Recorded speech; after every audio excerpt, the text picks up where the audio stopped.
Today, we publish a white paper on immigration, a strategy that is absolutely central to my plan for change. This strategy will finally take back control for our borders and close the book on the squalid chapter for our politics, our economy, and our country. Take back control. Everyone knows that slogan and what it means for immigration, or at least that's what people thought. Because what followed from the previous government, starting with the people who used that slogan, was the complete opposite. Between 2019 and 2023, even as they were going around our country telling people with a straight face they would get immigration down, net migration quadrupled, until in 2023 it reached nearly 1 million, which is about the population of Birmingham, our second largest city. That's not control, it's chaos. And look, they must answer for themselves, but I don't think you can do something like that by accident. It was a choice made even as they told the country they were doing the opposite. A one-nation experiment in open borders conducted on a country that voted for control. Well, no more. Today, this government is shutting down the lab. The experiment is over. We will deliver what you have asked for, time and time again.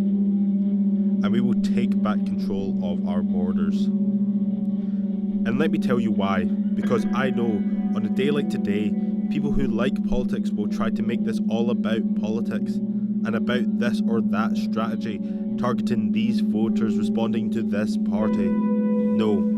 I am doing this because it is right, because it is fair, and because it is what I believe. Let me put it this way. Nations depend on rules, fair rules. Sometimes they're written down, often they are not, but either way, they give us shape to our values. They guide us towards our rights, of course, but also our responsibilities, the obligation we owe to one another.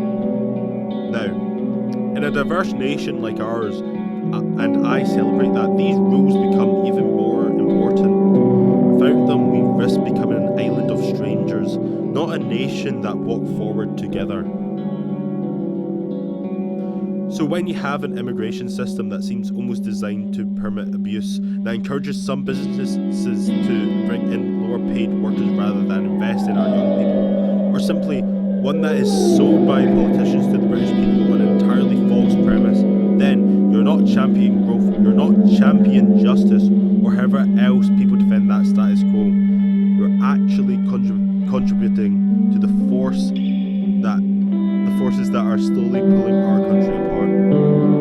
So yes, I believe in this. I believe we need to reduce immigration significantly. That's why some of our policies in this white paper go back nearly 3 years. It's about fairness. Migration is part of Britain's national story. We talked last week about the great rebuilding of this country after the war. Migrants were part of that, and they make a massive contribution to today. You will never hear me denigrate that, but when people come to our country, they should also commit to integration, to learn our language, and our systems should actively distinguish between those that do and those that don't. I think that's fair. Equally, Britain must compete for the best talent in the world in science, in technology, in healthcare. You cannot simply pull up a drawbridge, let nobody in, and think that is an economy that would work. That would hurt the pay packets of working people, without question.